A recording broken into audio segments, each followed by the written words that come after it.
Assalamualaikum warahmatullahi wabarakatuh. Selamat pagi teman-teman semuanya ya. Puji syukur pada hari ini kita dapat bertemu dalam mata kuliah Pemastian Mutu Sediaan Farmasi untuk program S1 Farmasi semester 6 USP tahun 2021. Jadi selama 2 pertemuan ke depan ya teman-teman, saya akan mengampu terkait mata kuliah Pemastian Mutu Sediaan Farmasi untuk bidang teknologi ya teman-teman ya. Oke, baik teman-teman, sebelum kita memasuki ke materi, perkenankan untuk saya memperkenalkan diri dulu ya teman-teman ya, karena mungkin ada dari beberapa teman-teman yang belum pernah bertemu atau belum pernah bertatap muka dengan saya teman-teman. Oke, jadi salam kenal teman-teman, nama saya Anita Nilawati dan saya seperti teman-teman ya merupakan alumni Universitas Triabudi Surakarta baik untuk jenjang pendidikan S1, profesi apoteker maupun S2 ya teman-teman.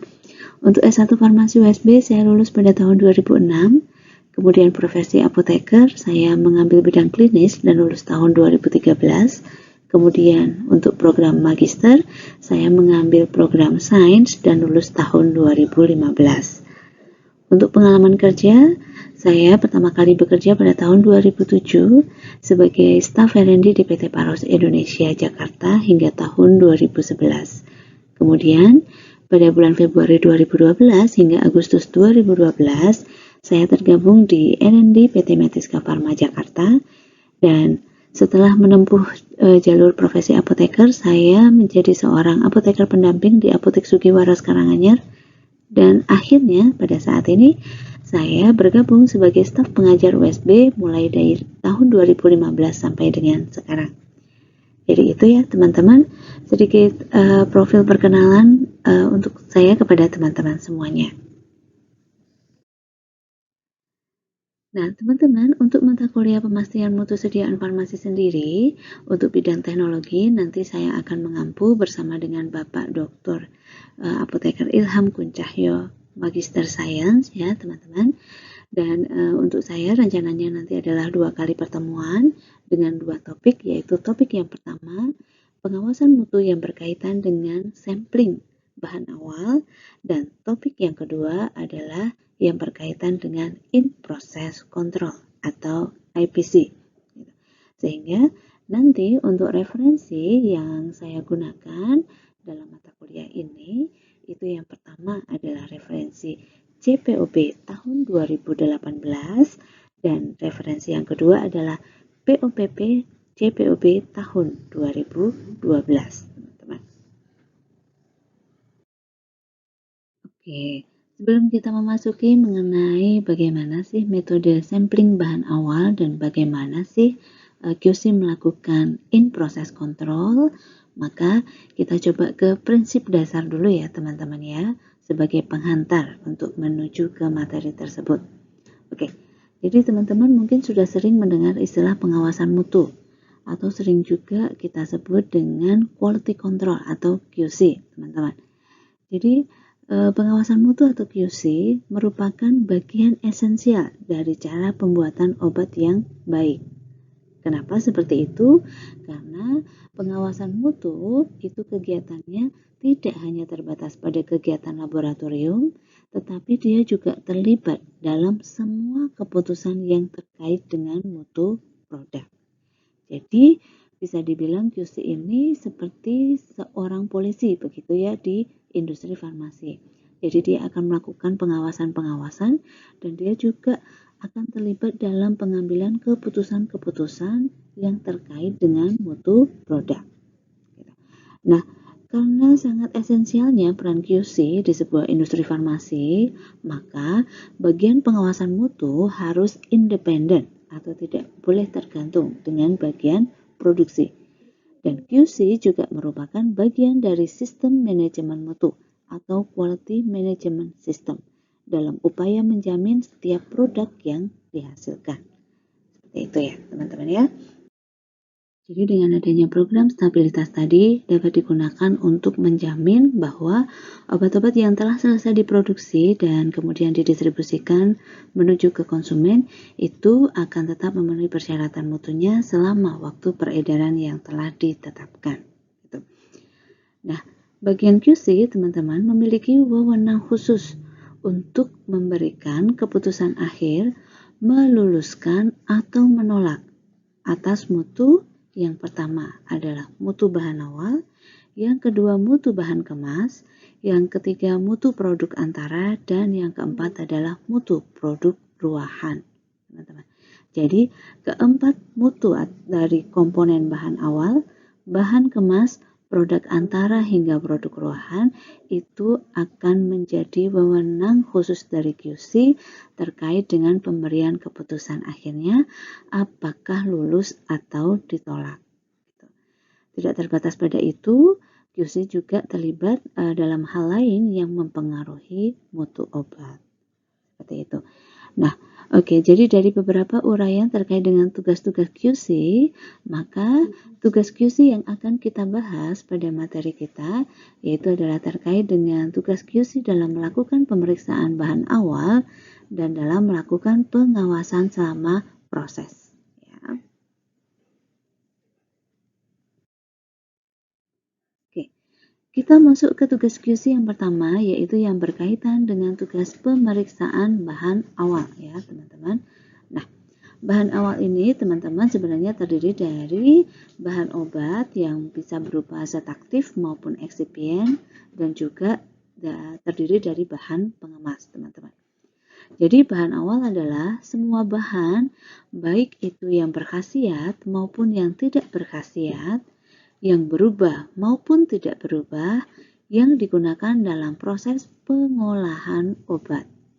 Walaupun tidak semua bahan tersebut masih terdapat di dalam produk ruahan. Jadi artinya di sini adalah semua komponen bahan yang memang terlibat dalam proses pengolahan obat ya teman-teman. Walaupun nanti bahan tersebut pada produk ruahannya itu sudah tidak ada lagi. Contoh misalnya kita membuat tablet dengan menggunakan pelarut etanol. Metodenya adalah granulasi basah, begitu ya teman-teman. Jadi pelarut bahan pengikatnya kita menggunakan etanol. Maka etanol tersebut tetap akan menjadi atau dianggap sebagai bahan awal, walaupun nanti pada perjalanan proses pembuatan obatnya, pada saat kita melakukan proses granulasi ya teman-teman, kita ingat kembali stepnya, maka granul basah itu kemudian akan kita keringkan sehingga etanol tersebut tentu saja menguap dan sudah tidak tersisa di dalam granul kering. Sehingga kalau di dalam granul kering saja etanol sudah tidak tersisa, artinya etanol juga tidak akan kita dapatkan di produk ruahan. Nah, walaupun demikian, tetapi tadi karena etanol terlibat dalam proses pembuatan tablet, maka etanol tersebut akan kita anggap sebagai bahan awal. Seperti itu. Nah, kemudian yang kedua adalah terkait dengan bahan pengemas ya teman-teman.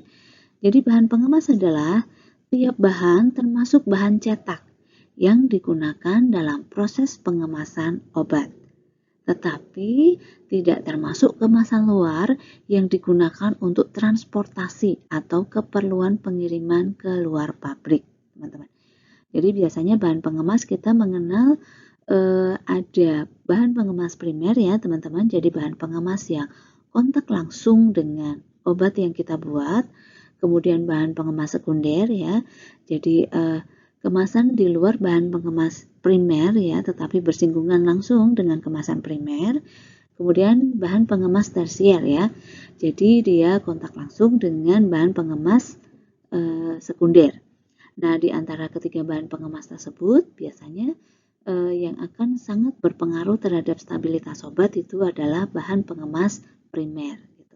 Nah, andai kata di luar bahan pengemas tersebut ya, misalnya dipergunakan cooling box misalnya, karena obat tersebut peka terhadap perubahan suhu sehingga harus disimpan dengan menggunakan cooling box untuk mempertahankan suhu penyimpanan ya teman-teman. Nah, maka cooling box di situ itu tidak kita anggap sebagai bahan pengemas ya, karena cooling box tadi kan hanya digunakan untuk keperluan transportasi atau pengiriman keluar pabrik. Itu ya teman-teman terkait dengan definisi bahan awal dan bahan pengemas. Nah, sekarang pertanyaannya adalah, kira-kira nih, bagaimana tahapan QC ya dalam melakukan pemeriksaan terhadap bahan awal? Nah, oke, kita simak slide selanjutnya ya. Oke. Jadi QC dalam melakukan tahapan pemeriksaan bahan awal, teman-teman ya, itu diawali dengan melakukan pemeriksaan secara visual atas semua wadah yang diterima. Jadi begitu industri farmasi itu membeli bahan awal ya. Jadi bahan awal tadi seperti kita bahas bisa berupa eksipien maupun zat aktif ya, teman-teman. Nah, maka QC akan melakukan pemeriksaan visual terlebih dahulu. Nah, pemeriksaan visual itu yang seperti apa? Jadi pemeriksaan visual itu contohnya adalah melakukan pemeriksaan administratif, mulai dari surat jalan, kemudian purchasing order atau purchasing requisition ya, PO atau PR, kemudian labelnya teman-teman, kemudian nama bahannya, nomor batch atau lot, nama pabrik pembuat, nomor wadah, sampai dengan tanggal expired date-nya. Jadi biasanya yang dilakukan pemeriksaan visual itu yang pertama adalah selain administratif surat jalan ya teman-teman, itu adalah terkait dengan identitas-identitas yang tercantum di dalam kemasan obat tadi. Kemudian setelah secara administratif diperiksa dan jika sudah sesuai dengan yang diperlukan, maka kemudian dilakukan pemeriksaan wadah ya. Jadi wadahnya akan dilihat apakah pada saat bahan baku tersebut diterima, wadahnya dalam kondisi tidak rusak atau penyok. Kemudian tutup wadahnya bagaimana, apakah dia tertutup sempurna, kemudian segel, label ada atau tidak, kemudian mungkin apakah tercium bau asing atau tidak, dan dalam kondisi basah atau tidak. Jadi itu tahap yang paling awal dilakukan dalam pemeriksaan bahan awal oleh petugas QC. Nah, oke, setelah melakukan tahap pemeriksaan visual, kemudian apa yang dilakukan oleh QC ya teman-teman? Pay attention. Selanjutnya QC akan melakukan ini, pengambilan sampel ya. Jadi diperiksa dulu secara visual, jika dia telah memenuhi kriteria, maka QC akan memasuki tahap selanjutnya yaitu proses pengambilan sampel. Nah, teman-teman, jika ingin membaca mengenai proses pengambilan sampel oleh QC secara lengkap ya, teman-teman dapat membaca di POPP CPOB tahun 2012 edisi 1 halaman 274, teman-teman. Nah, untuk pengambilan sampel bahan awal ya, untuk penentuan wadah ya yang perlu dilakukan sampling, teman-teman, dapat dilakukan dengan 3 pola, teman-teman, yaitu pola N, P, dan R, teman-teman kita sebutnya. Jadi pola N itu nanti kita rumusnya adalah 1 plus akar N besar. Pola P rumusnya adalah 0,4 dikali akar N besar. Dan pola R itu 1,5 dikali akar N besar. Oke, yang pertama kita ke pola N terlebih dahulu ya teman-teman. Pola N. Jadi pola N ini akan digunakan jika bahan yang akan diambil sampelnya diperkirakan homogen dan diperoleh dari pemasok yang disetujui. Nah, pengambilan sampelnya dapat diambil dari bagian manapun dari wadah ya, tetapi umumnya diambil dari lapisan atas, teman-teman. Nah, tadi seperti sudah saya uraikan sebelumnya, rumus jika kita akan menggunakan pola N itu adalah 1 plus akar N besar, di mana N kecil itu adalah menunjukkan jumlah wadah yang perlu dibuka atau diambil sampelnya, sedangkan N besar adalah menunjukkan jumlah wadah dari bahan baku yang diterima. Nah, teman-teman perlu diperhatikan ada catatan ya teman-teman ya jika kita menggunakan pola N, yaitu apabila N besar atau jumlah wadah bahan baku yang kita terima lebih kecil atau sama dengan 4, maka sampel harus diambil dari tiap wadah. Oke, jadi teman-teman, contoh misalnya industri farmasi menerima ya bahan baku tadi sulfaguanidin, teman-teman. Nah, yang diterima adalah sebanyak 4 wadah, teman-teman, misalnya. Nah, untuk sulfaguanidin ini sendiri gitu, sampelnya diperkirakan homogen ya teman-teman, karena mungkin wadah kemasannya itu sama, dari keempat wadah itu sama-sama 10 kg. Kemudian nomor batch dan nomor lotnya juga sama. Kemudian pemasoknya atau distributornya itu juga sudah merupakan pemasok yang disetujui ya. Maka kalau ada pertanyaan, kalau begitu, kalau QC akan melakukan pola pengambilan sampel ya untuk bahan baku sulfaguanidin yang baru saja diterima ini, kemudian jumlah wadahnya berapa, seperti itu ya teman-teman. Maka nanti menggunakan rumus ini ya teman-teman, kalau pola N 1 plus akar 4. Jadi 1 ditambah dengan akar 4 yaitu 2 ya teman-teman. 1 plus 2 sama dengan 3. Kalau kita masukkan rumus, itu kan jawabannya ketemu 3 ya teman-teman. Tetapi kita perlu ingat kembali, ada catatan di sini gitu ya teman-teman. Karena jika jumlah sampel atau jumlah wadah yang kita terima lebih sedikit atau sama dengan 4, maka sampel diambil dari tiap wadah. Nah, dikarenakan ternyata jumlah sampel kita tadi adalah 4 ya, yang artinya masuk dalam kategori syarat N lebih kecil atau sama dengan 4, maka jumlah wadah yang kita sampling itu bukan 3 seperti perhitungan rumus, tetapi kita menggunakan ketentuan yang ini. Sampel diambil dari tiap wadah. Nah, tetapi apabila jumlah sampel yang kita terima lebih besar dari 4, jadi mulai 5, 6, 7, dan seterusnya, maka jumlah sampel yang perlu kita ambil untuk sampel pola N itu adalah kembali ke rumus, yaitu N kecil sama dengan 1 plus akar N besar.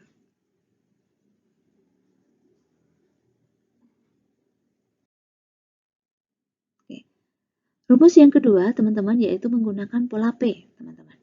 Jadi pola P akan kita gunakan jika bahan homogen diterima dari pemasok yang disetujui dan tujuan utama adalah untuk pengujian identitas. Ya, di mana rumus pola P itu adalah 0,4 dikalikan dengan akar N besar. Ketentuannya masih sama teman-teman, N besar menunjukkan jumlah wadah yang kita terima. Dan P menunjukkan jumlah wadah yang perlu dibuka atau diambil sampel berdasarkan pembulatan ke atas. Jadi apa sih maksudnya tujuan utamanya untuk pengujian identitas, teman-teman? Jadi pola P ini mungkin adalah pola yang akan diterapkan di awal pada pengambilan sampel bahan baku ya, sebelum nanti bahan baku tersebut diuji lebih lengkap, teman-teman. Jadi pengujian identitas itu maksudnya adalah misalnya bahan baku itu diambil yang tujuannya adalah untuk melihat atau untuk sebagai parameter awal apakah secara identitas bahan baku yang kita beli itu betul-betul memenuhi spesifikasi identitas bahan baku yang seharusnya. Seperti itu. Jadi pola P ini memang terbatas diterapkan atau digunakan itu adalah jika kita ingin melakukan pengambilan sampel bahan awal yang tujuannya untuk pengujian identitas, teman-teman. Jadi misalnya tadi bahan baku sulfaguanidin begitu ya teman-teman.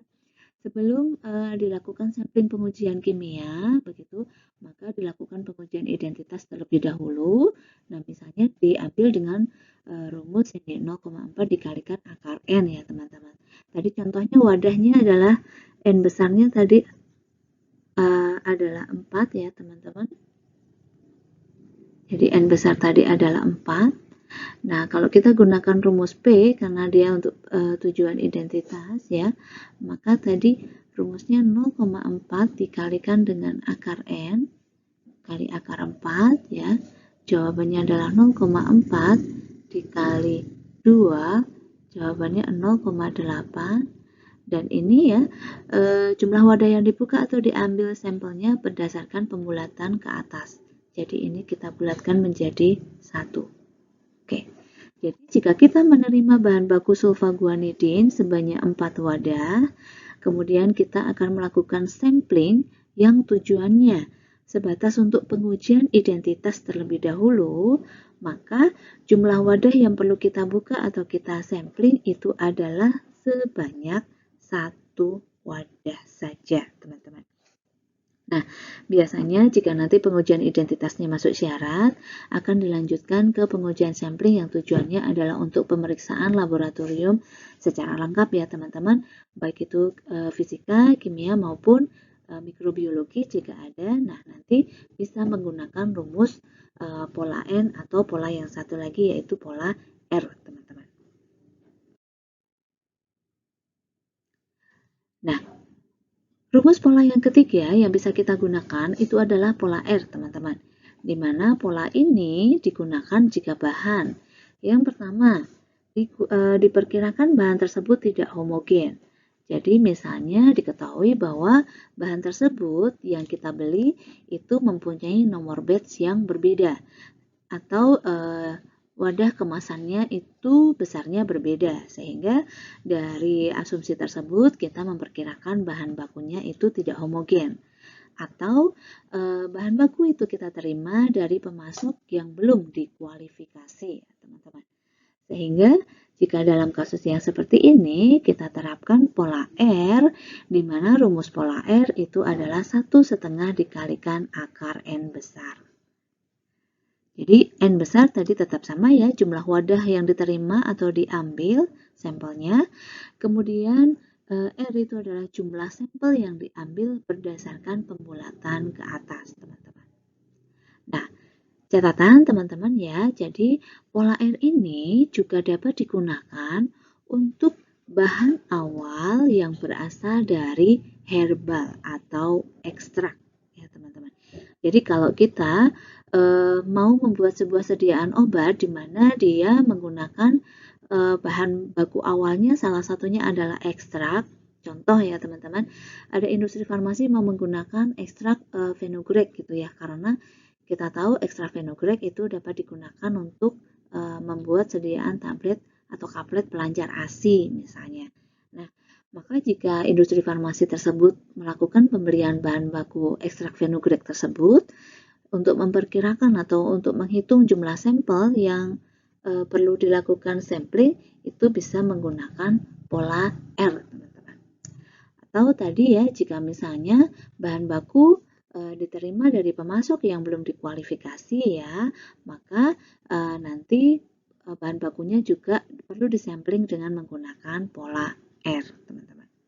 Jadi contoh, andai kata tadi industri farmasi membeli bahan baku tadi ya teman-teman ya, ekstrak fenugreek gitu teman-teman.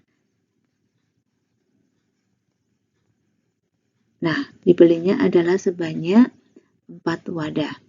Nah, maka jumlah yang perlu disampling kalau kita menggunakan pola R itu adalah 1,5 dikali akar 4. Jadi 1,5 dikali 2 hasilnya adalah 3 wadah.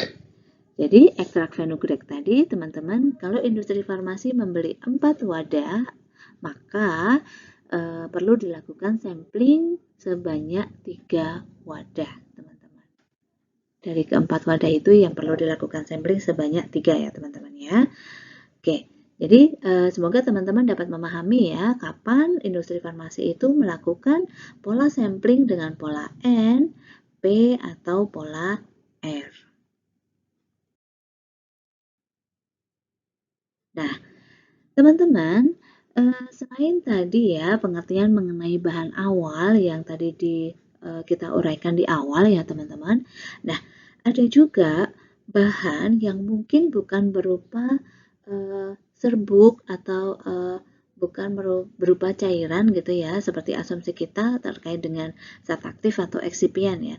Tetapi bahan tersebut tetap diperlakukan atau dianggap sebagai bahan awal, teman-teman. Nah, apa yang dimaksud gitu?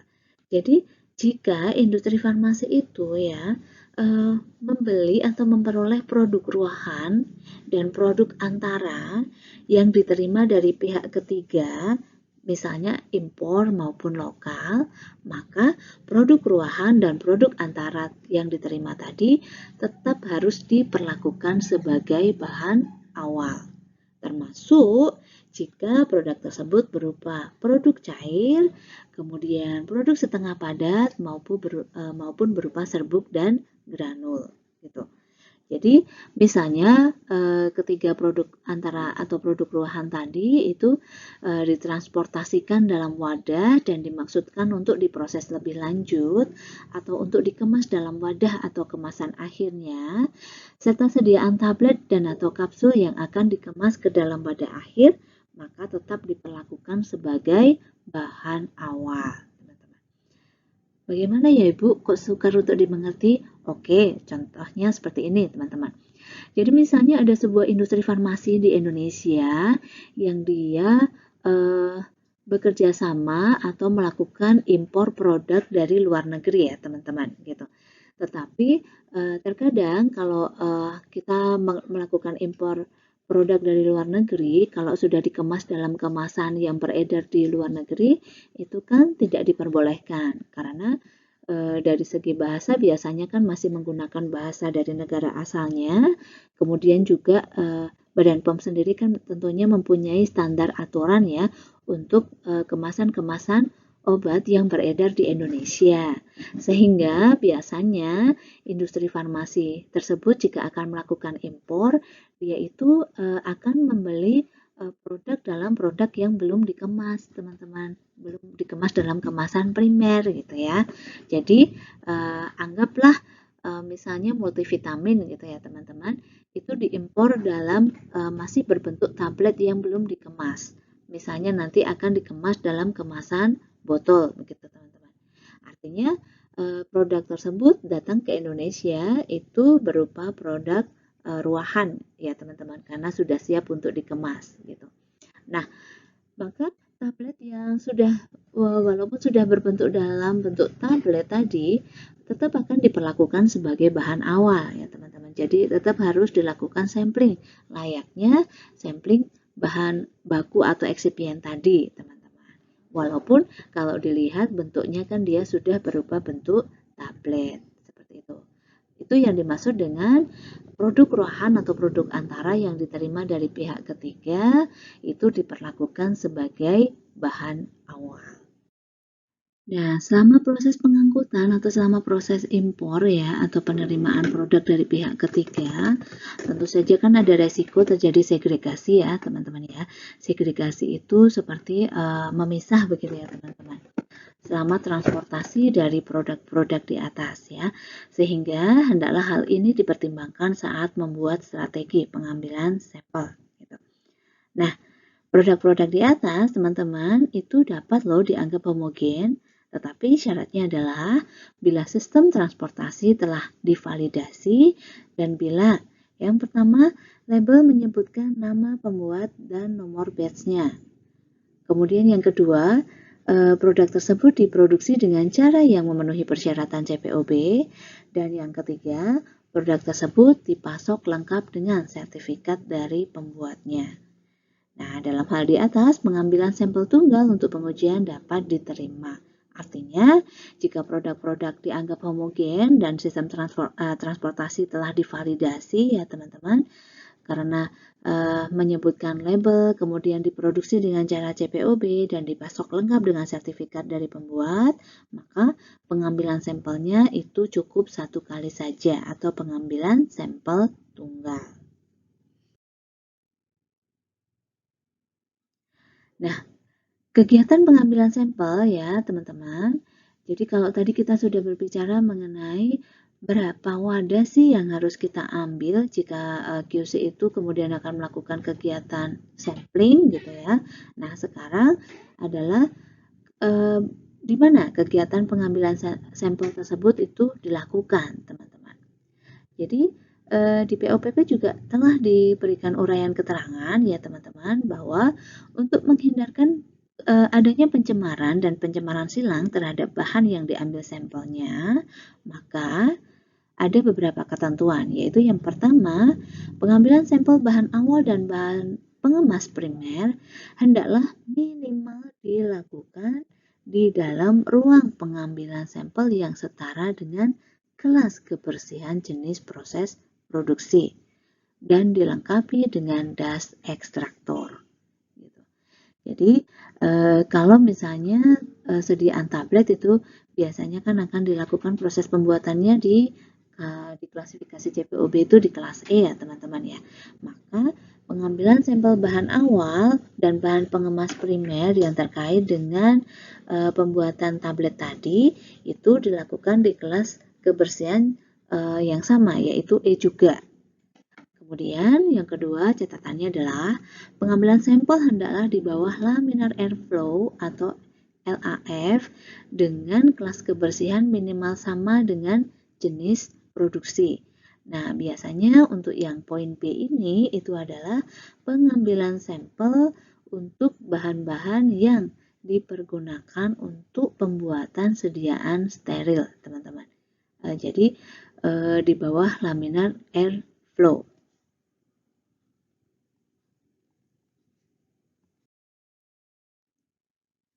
Kemudian ketentuan selanjutnya adalah pencucian alat pengambil sampel hendaklah dilakukan di dalam ruangan dengan kelas yang sama dengan kelas produksi dan pembilasan akhir hendaklah menggunakan air murni atau purified water. Kemudian alat sampling yang sudah dibersihkan itu kalau disimpan itu harus mempunyai batas waktu penyimpanan dan harus dibersihkan kembali jika batas waktu tersebut terlampaui. Jadi contohnya teman-teman, misalnya nanti akan kita bahas ya beberapa contoh alat pengambil sampel gitu ya. Setelah dia dibersihkan ya, maka alat tersebut itu akan disimpan tetapi dengan berbatas waktu tertentu teman-teman. Jadi misalnya alat tersebut disimpan batas waktunya adalah 1 minggu gitu. Jika ternyata alat tersebut akan digunakan melebihi batas waktu 1 minggu, maka alat tersebut tidak boleh langsung digunakan, tetapi harus dilakukan pembersihan kembali. Itu yang dimaksud dengan harus dibersihkan kembali jika batas waktunya terlampaui, teman-teman. Kemudian juga hendaknya dilakukan validasi ya terhadap batas waktu penyimpanan, sesuai dengan validasi batas waktu penyimpanan alat produksi. Jadi penentuan batas waktu penyimpanan tadi itu harus dilakukan pengkajian ya teman-teman. Apakah memang jika disimpan selama 1 minggu itu secara pengujian itu alat tersebut masih tetap dalam kondisi bersih dan layak digunakan ataukah tidak.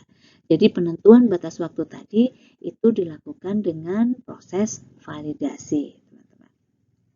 Nah, kemudian untuk bahan yang sulit dibersihkan, bahan yang berbahaya maupun bahan yang berpotensi tinggi, sebaiknya disediakan alat mengambil sampel tersendiri. Ya, yang tentu saja dipisahkan atau dibedakan dengan alat pengambil sampel yang digunakan untuk bahan-bahan yang standar atau bahan-bahan yang umum. Nah, persyaratan pengujian ya teman-teman. Jadi ada parameter pengujian tertentu. Jika parameter pengujian bahan awal tersebut telah disetujui pada saat pemberian izin edar, maka parameter-parameternya itu dapat dikurangi jika hasil tren seluruh parameter yang diuji telah memenuhi persyaratan. Minimal pada 20 batch yang berbeda yang diterima berurutan dari pemasok atau pabrik pembuat yang sama. Oke. Jadi ketentuan yang pertama ya teman-teman, itu adalah apabila dapat dipastikan dan diketahui pabrik pembuatnya.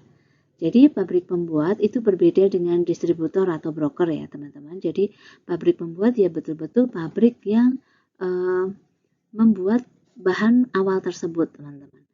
Kemudian ada jaminan dari distributor atau broker yang menyatakan bahwa bahan awal dan COA atau Certificate of Analysis itu memang berasal dari pabrik pembuat tersebut.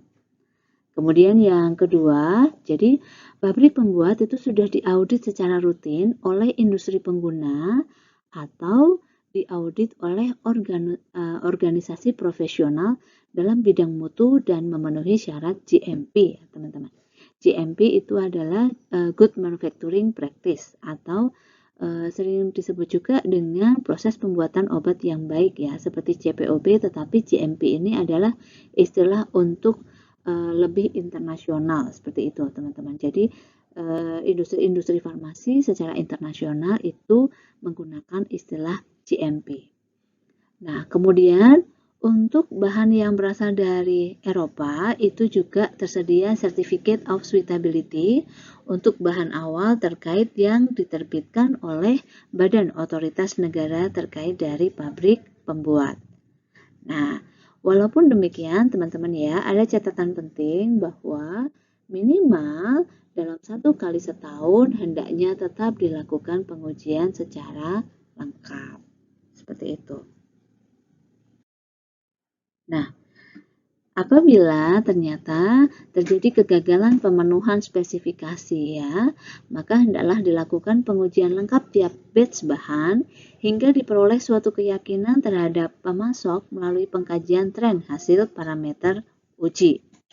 Nah, ada beberapa parameter pengujian yang tidak boleh dikurangi ya teman-teman pada saat kita melakukan pengujian atau pemeriksaan bahan awal ya, yaitu yang pertama adalah pengujian pemerian, yang kedua susut pengeringan atau kadar air bila syarat susut pengeringan atau kadar air itu ada, kemudian identifikasi sesuai dengan monografinya, dan yang terakhir adalah penetapan kadar atau potensi jika bahan awal kita itu adalah bahan aktif obat. Seperti itu. Nah, selanjutnya teman-teman kita akan melihat contoh protap pengambilan sampel bahan awal. Nah, teman-teman dapat melihat protap-protap ini tadi itu sama di POPP CPOB tahun 2012 edisi jilid yang pertama yaitu halaman 302 ya teman-teman. Jadi di situ akan diuraikan ada contoh protap pengambilan sampel bahan awal. Jadi teman-teman mungkin perlu pahami dulu yang dimaksud dengan protap ya, itu singkatan dari prosedur tetap. Artinya suatu alur yang harus selalu diikuti jika contohnya karena ini adalah melibatkan tugas QC ya. Jadi protap pengambilan sampel bahan awal ini harus senantiasa diikuti oleh QC dalam menjalankan tugas terkait dengan tugas pengambilan sampel bahan awal. Jadi teman-teman di industri farmasi ya dalam melakukan suatu kegiatan atau prosedur itu kita tidak boleh berdasarkan pada ingatan ya, tetapi kita harus mengikuti contohnya ini adalah terkait dengan protap-protap yang telah dibuat dan diatur terkait dengan kegiatan tersebut. Jadi protap teman-teman formatnya itu seperti yang tampak di layar teman-teman ya. Jadi di atas dimulai dari ada judul prosedur tetap, kemudian di situ ada keterangan judul protapnya adalah pengambilan sampel bahan awal ya ini. Kemudian di sebelah kiri ini nama perusahaan dan logo biasanya teman-teman. Kemudian di sebelah kanan ya, itu ada tulisan halaman 1 dari sekian. Artinya kalau protap tersebut terdiri dari lebih dari 1 halaman, maka harus bisa menunjukkan lembaran protap tersebut itu halaman berapa dari total keseluruhan halamannya. Gitu. Kemudian nomor itu adalah nomor protap, kemudian tanggal berlaku, karena protap itu mempunyai masa mulai tanggal berlakunya, itu mulai dari kapan dan biasanya nanti akan ada masa berlaku selama berapa tahun begitu ya teman-teman. Karena protap itu setiap berkala itu harus dilakukan review jika ada penyesuaian prosedur atau pergantian prosedur tetap begitu. Nah, kemudian di sini jika memang protap pengambilan sampel bahan awal itu sudah pernah dilakukan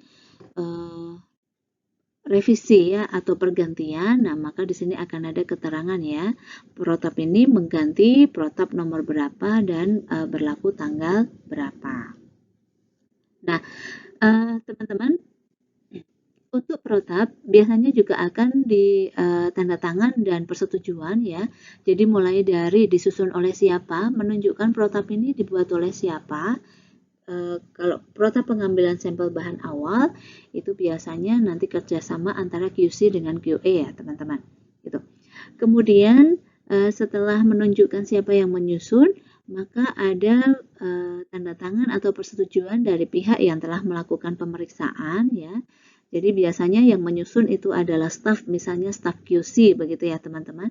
Kemudian diperiksa oleh atasan QC misalnya, oleh manajer QC. Sehingga ada tanda tangan staf QC sebagai penyusun, kemudian ada tanda tangan manajer QC sebagai pemeriksa, dan kemudian dimintakan persetujuan biasanya adalah ke manajer QA, teman-teman. Jadi, 3 tanda tangan ini menunjukkan persetujuan bahwa protap ini memang telah dilakukan review dan disetujui oleh departemen-departemen yang terkait. Seperti itu. Nah, sekarang itu tadi kop atau header dari protap ya teman-teman ya. Nah sekarang kemudian kita menginjak ke badan atau isi dari protap teman-teman. Jadi protap biasanya diawali dengan uraian tujuan adanya protap itu teman-teman. Jadi di sini misalnya tujuan adanya protap ini adalah memberi petunjuk tentang cara pengambilan sampel bahan awal. Misalnya seperti itu. Itu kemudian ruang lingkup. Jadi ruang lingkup ini protap ini nanti digunakan untuk kegiatan apa sih gitu. Nah, di sini diuraikan bahwa protap ini berlaku untuk pengambilan sampel dari bahan awal yang baru diterima dari pemasok misalnya. Kemudian poin yang ketiga adalah bagian-bagian yang bertanggung jawab ya. Jadi contohnya di sini akan ada kepala bagian pengawasan mutu, kepala bagian pemastian mutu ya. Jadi pengawasan mutu itu quality control, pemastian mutu itu quality assurance atau QA ya teman-teman. Kemudian supervisor pengawasan mutu dan analis pengawasan mutu. Jadi orang-orang yang terlibat dalam kegiatan pengambilan sampel bahan awal di sini adalah analisnya, supervisornya, dan kepala bagian pemastian mutu, serta yang terakhir adalah kepala bagian pengawasan mutu. Nah, kemudian yang keempat itu menyangkut alat dan bahan. Jadi menguraikan alat dan bahan terkait dengan proses pengambilan sampel bahan awal ini. Selanjutnya, teman-teman ya, jadi misalnya poin 4 alat pelindung ya, teman-teman. Jadi menguraikan apabila ada alat pelindung khusus yang harus digunakan. Kemudian selanjutnya adalah terkait dengan wadah sampel ya. Jadi nanti jika telah dilakukan sampling, maka nanti sampel tersebut akan dimasukkan di dalam wadah apa. Nah, ini teman-teman dapat lihat di halaman 303. Selanjutnya terkait dengan prosedur, teman-teman. Jadi di sini prosedurnya ada mulai dari persiapan. Jadi apa saja yang dilakukan sebelum melakukan pengambilan sampel ya. Jadi mulai dari persiapan jadwal, kemudian pengecekan administrasi dan lain-lainnya teman-teman dapat baca nanti ya satu persatu secara detail. Kemudian yang kedua terkait dengan pola pengambilan dan penanganan sampel ya teman-teman. Jadi tadi menentukan berapa jumlah wadah dan pola yang kita gunakan dalam pengambilan sampel bahan awal tersebut. Gitu. Kemudian jadi ini kebetulan sudah ada juga tabel untuk memudahkan ya teman-teman. Jika misalnya jumlah wadah yang diambil itu oke, misalnya di sini tabel ini ya teman-teman ya, pada bagian tabel ini angka NP atau R untuk jumlah yang diambil, mohon maaf. Ya, ini. Jadi ini ada tabel ya. Jadi di sini kalau QC mau melakukan sampling, dia tidak perlu menghitung ya teman-teman. Dia cukup melihat dari tabel ini, kemudian dia mau menggunakan pola N, P atau pola R begitu, sehingga nanti langsung ketemu jumlah yang perlu dilakukan sampling gitu. Contoh ya teman-teman. Jadi misalnya bahan baku yang kita terima adalah sebanyak 5 wadah dan kita akan misalnya QC akan melakukan pengambilan sampel dengan pola N. Kita lihat 5 wadah itu ada pada ini ya teman-teman, 4 sampai 6 ya. Kita lihat pada pola N karena dia akan melakukan sampling dengan pola N. Artinya kalau kita menerima 5 wadah, maka jika menggunakan pola N, jumlah wadah yang perlu disampling itu adalah sebanyak 3 wadah. Itu cara membacanya. Tetapi jika 5 wadah kita akan menggunakan pola R, maka kita lihat 5 wadah masuk di kategori yang ketiga ini ya. Maka nanti jumlah yang perlu disampling itu bukan 3 tetapi adalah sejumlah 4. Teman-teman.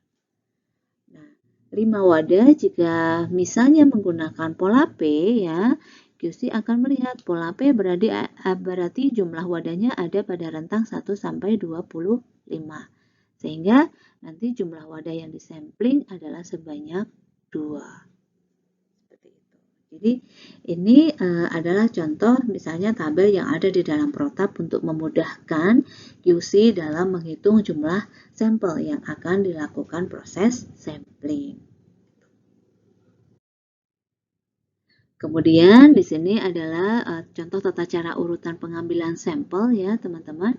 Jadi pada saat QC akan melakukan sampling, jika akan melakukan sampling banyak bahan begitu ya dan mempunyai bentuk yang berbeda-beda, mulai dari ada bentuk yang cair, setengah padat atau padat atau serbuk ya, maka harus dilakukan proses mengurutkan gitu ya sampel untuk mencegah adanya kontaminasi silang. Gitu.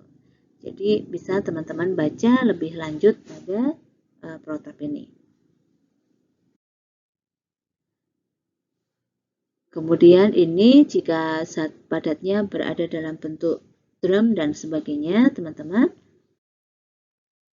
Kemudian ini jika berbentuk bahan cair, bahan awalnya. Dan ini lembar yang terakhir ya. Jadi ini adalah terkait dengan penyerahan dokumen dan sampel, kemudian terkait dengan adanya lampiran dan rujukan dan serta riwayat serta distribusi ya dari protap ini harus dipunyai oleh siapa saja. Jadi demikian tadi teman-teman ya terkait dengan contoh protap ya atau prosedur tetap dalam pengambilan sampel bahan awal yang harus dilakukan oleh QC.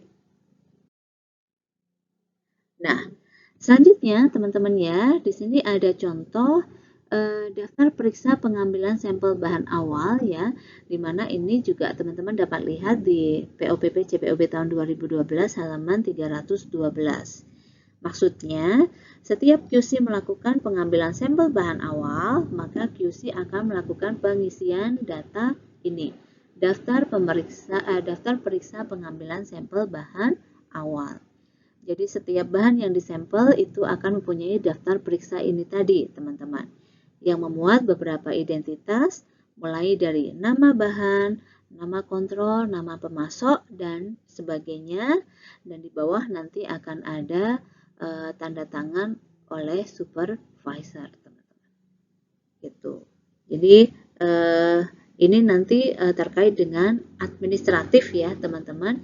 Jadi kalau saat QC melakukan pengambilan sampel bahan awal, dia juga harus memperhatikan administratif karena nanti kan berkaitan dengan jumlah bahan, perhitungan bahan yang selanjutnya. Seperti itu. Nah, oke. Di sini teman-teman selanjutnya ada contoh penandaan wadah sampel ya teman-teman. Jadi label ini misalnya ya QC telah melakukan sampel bahan baku dan dia kemudian disimpan dalam kantong atau wadah, maka wadah sampel ini kemudian ditempeli label ini teman-teman. Jadi ditempel label yang contoh formatnya ada di sini.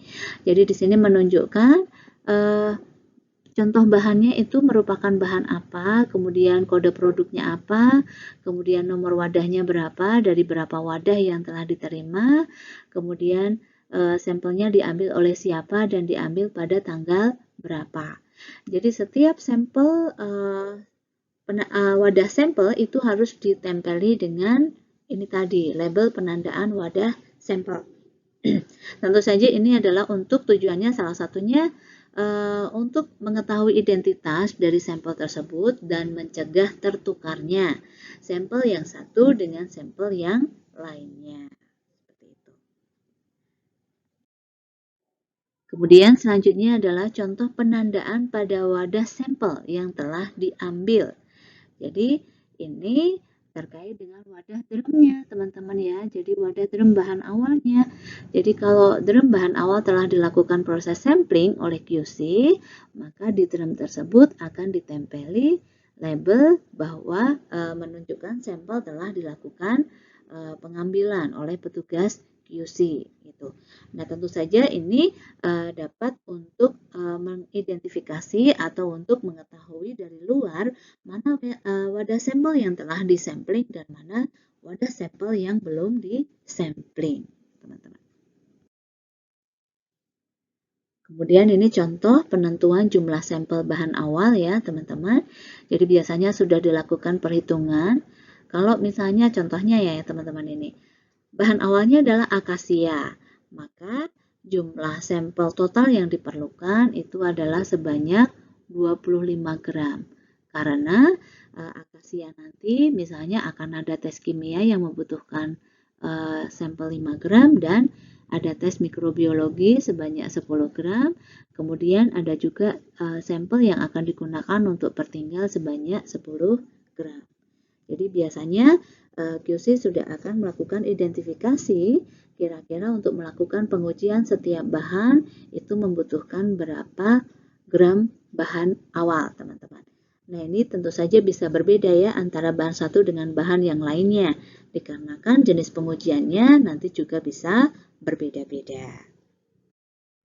Nah, baik, selanjutnya teman-teman di sini di referensi POPPC POP tahun 2012 mulai halaman 321 ya teman-teman dapat menyaksikan contoh-contoh alat pengambil dan wadah sampel untuk bahan awal teman-teman. Jadi untuk alat pengambil sampel yang pertama itu adalah namanya dip tubes ya. Jadi ini adalah alat pengambil sampel untuk bahan-bahan yang berupa bahan cair atau setengah padat teman-teman. Jadi bentuknya seperti yang dapat teman-teman saksikan pada slide ini ya. Kemudian selanjutnya ada weight container teman-teman. Jadi ini sama digunakan untuk sampel yang berbentuk cair atau setengah padat, tetapi apabila sampel tersebut itu dalam wadah penyimpanan atau tangki yang besar. Sehingga mungkin akan diperlukan suatu alat sampling yang dilengkapi dengan beban pemberat supaya nanti dapat mengambil sampel pada bagian yang lebih di tengah atau bisa mencapai kedalaman pengambilan sampel yang diinginkan.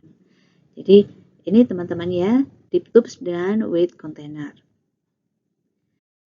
Kemudian selanjutnya untuk bahan yang berupa padat ya teman-teman, jadi bisa berupa serbuk, granul misalnya seperti itu. Nah, pengambilan sampelnya sering menggunakan alat yang namanya TIFF sampler gitu ya. Jadi TIFF sampler sendiri ini biasanya ada dua tipe. Jadi yang pertama adalah stacker sample TIFF ya. Jadi biasanya dia itu lubangnya hanya ada satu untuk pengambilan sampelnya. Di area sini itu hanya ada satu lubang. Sedangkan yang kedua itu adalah tipe ini, chamber TIFF. Jadi di satu alat TIFF sampler ini dia mempunyai beberapa lubang yang nanti disesuaikan dengan tingkat kedalaman yang ingin diambil sampelnya. Jadi misalnya ini adalah serbuk atau granulnya itu dalam wadah atau kontainer yang besar sehingga mungkin memerlukan lebih dari satu titik pengambilan sampel ya teman-teman. Kemudian selanjutnya itu adalah Ini simple back sampling spears gitu ya. Jadi ini adalah suatu alat yang digunakan biasanya jika bahan yang diterima itu hanya dalam wadah kantong ya, atau dia itu ukurannya kecil gitu ya teman-teman. Sehingga secara peralatan pun dia biasanya diameternya itu antara 12 sampai 25 mm, kemudian panjangnya itu sekitar 40 sampai 45 cm. Jadi ini dia ada seperti chamber untuk samplingnya ya teman-teman. Jadi bisa menggunakan salah satu dari beberapa tipe yang ada dalam simple back sampling spears ini tadi. Kemudian juga ada skop teman-teman ya, skop tetapi tentu saja berbeda dengan skop yang mungkin saat ini kita ketahui ya teman-teman. Jadi skop untuk pengambilan sampel bahan awal itu bentuknya seperti ini, dari bahan biasanya stainless steel gitu ya, sehingga tidak mudah untuk berkarat ya gitu. Kemudian skop ini ukurannya bisa bervariasi mulai dari yang kecil sampai dengan yang besar, dan tentu saja penggunaannya nanti disesuaikan dengan wadah atau pengemas sampel yang ingin kita lakukan pengambilan sampel seperti itu. Nah, selanjutnya terkait dengan wadah sampel.